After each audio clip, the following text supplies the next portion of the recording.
Alors, voici un exemple où on vous demande de simplifier un énoncé booléen en utilisant les propriétés des énoncés booléens. Donc, l'énoncé de départ est P disjonction, pardon, P, oui, c'est ça, P disjonction avec en parenthèse la conjonction de non P et Q.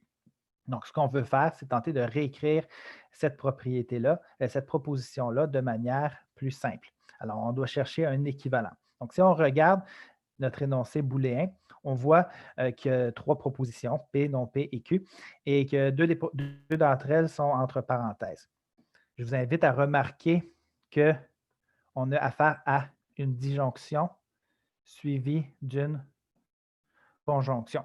Donc, lorsque vous avez ce format-là de proposition, d'énoncé booléen, c'est qu'on a affaire à l'utilisation de la distributivité. Alors, la première étape, ça va consister à distribuer ici le P à l'intérieur de la parenthèse. Alors, ce que je vais faire, c'est m'ouvrir deux paires de parenthèses comme ça.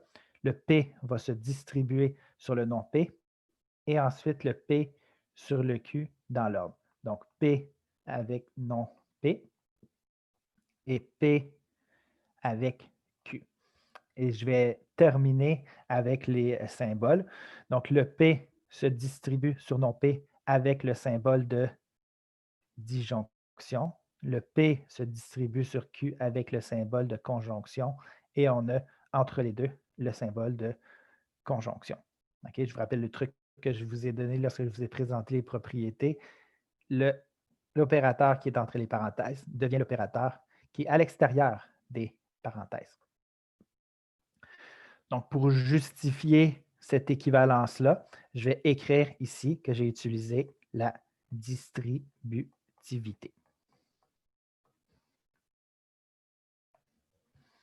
Ensuite, donc maintenant, on va regarder ce qu'on a dans nos parenthèses, voir si on peut faire de nouvelles simplifications. Donc, d'abord, ici, on a P disjonction avec Q, donc il n'y a pas grand-chose qu'on peut faire avec ça. Donc, c'est deux propositions complètement différentes. Je vais plutôt m'attarder sur ici le cas où on a une proposition P ainsi que sa négation non P.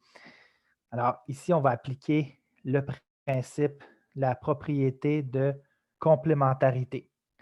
Donc, la propriété de complémentarité, on l'applique lorsqu'on a une propriété et sa négation, et le résultat diffère selon la situation où on a une conjonction et la situation où on a une disjonction. Ici, on a une disjonction. Donc, lorsqu'on a une proposition et sa négation, ça veut dire qu'on a un vrai accompagné d'un faux.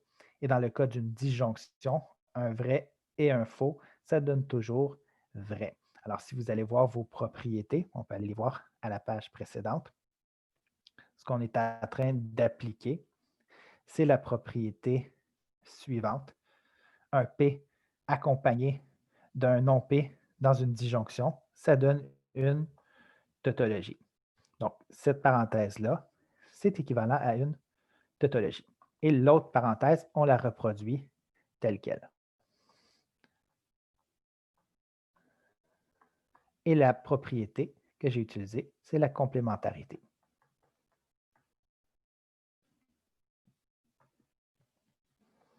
On va continuer notre simplification. Donc, cette fois, on a une propriété composée, une proposition composée ici, P ou Q, OK, mis en conjonction avec une tautologie. Ce qu'on va utiliser ici, on va aller voir dans nos propriétés, celle où il y a une conjonction et une tautologie. Donc, on va dans la colonne ici des conjonctions. Ici, vous voyez, on a une conjonction et une tautologie, mais mis en relation avec l'énoncé booléen quelconque P.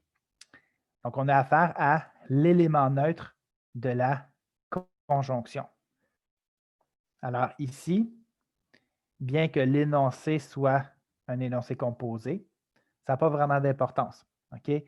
L'idée, c'est qu'on a un énoncé quelconque mis en conjonction avec une tautologie. Et dans ce cas-là, okay, la tautologie est un élément neutre.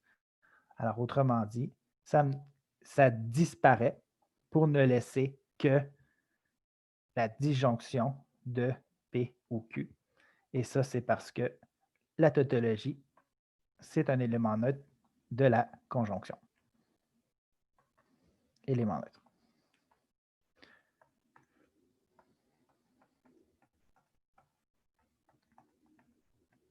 Et là, on a une forme qui est simplifiée au maximum. C'est donc dire que l'énoncé booléen initial, P disjonction avec en parenthèse, non P conjonction avec Q, c'est tout simplement équivalent à la disjonction de P ou Q en bout de ligne.